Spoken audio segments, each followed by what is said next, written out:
Okay, the current graduated driver's licensing program has proven to decrease accidents in teenagers. However, if you change the age to 18, you will still have the same problems as 16-year-olds. Teens need to have the 2-year experience driving on their own and not with an adult so that they can learn to handle the situation. Their parents are not going to be there forever. Also, teens shouldn't have to go through 2 years of supervised experience. 6 months to 1 year is enough because teens and parents are busy and always in a hurry. What needs to happen are major provisions in the program that teach teens how to drive better and under different conditions. Good examples of these provisions are special parking details on license plates for teenagers with probationary licenses, making laws that reduce weekend night driving, and having a probation for as long as 2 years after acquiring a license, where any violations could result in revoking a license or a retest of the driver's education course. Currently, teenagers that acquire their licenses at 18 years old only have to pass the driver's test. They do not have to take a permit or driver's written test, and this results in little knowledge of the road. Anyone who wants to get their license should go through driver's education courses and driver's permit tests no matter what the age. It is important that everyone learns about driving to avoid accidents. Not only would these provisions keep the road safer for people, but it would help decrease the cost of medical treatments and property damages that have to be paid due to accidents. The International Debate Education Association says that instead of a blanket measure raising the driving age, there are other steps we can take to make the road safer.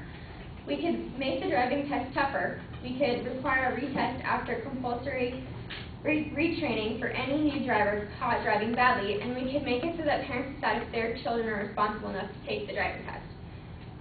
The testing should be a lot harder, and teenagers should not be allowed to get their license or pass the test if they cannot pass a night driving test or a freeway driving test.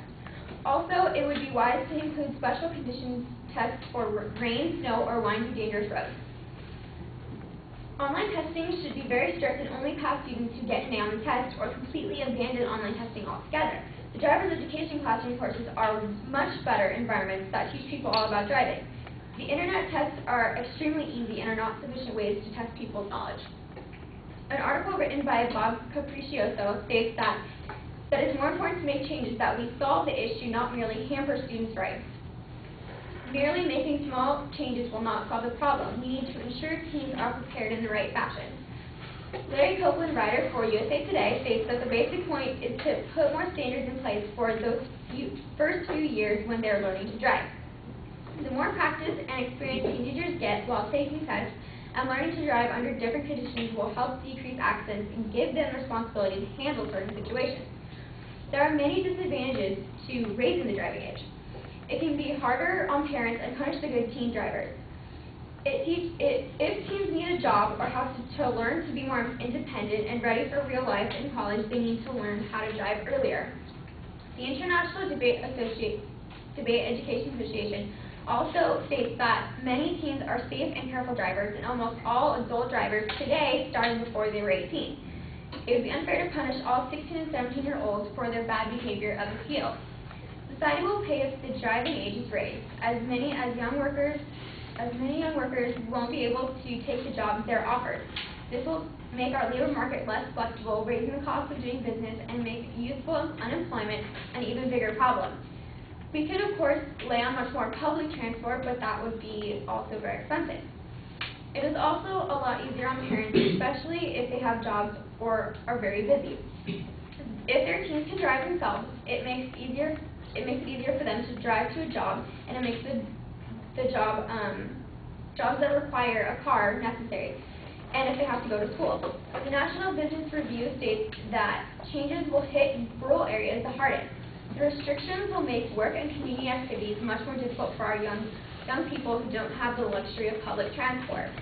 The decision to raise the driving age is not only inconvenient for teenagers but their parents, but it would also affect many big companies. SmartFindsMarketing.com published an article about raising the driving age. It stated that the primary industries affected by increasing the driving age to 18 are the automotive manufacturers, auto insurance, gas, and driving education companies. This basically covers the largest firms within the auto industry. Postponing teens drivers to 18 years old causes less insurance money for insurance companies. The teenagers' insurance is expensive, and millions of teenagers all over the world have insurance. And without licenses, teenagers do not need insurance. It also decreases money for auto companies because teenagers no longer need to buy cars, and if you don't need to have a car, then you don't need gas. Teenagers are very on the go all the time, which means they need to fill up on gas a lot. This means more money for gas stations. Raising the driving age and these big companies will lose money and a domino effect. Allowing for a driving age helps parents of teenagers in the long run. Accidents can be improved with more education and experience, but when teenagers are on their own and do not have the help of their parents. It would teach them to handle various distinct situations that may not always occur, but they are prepared for when situations do occur.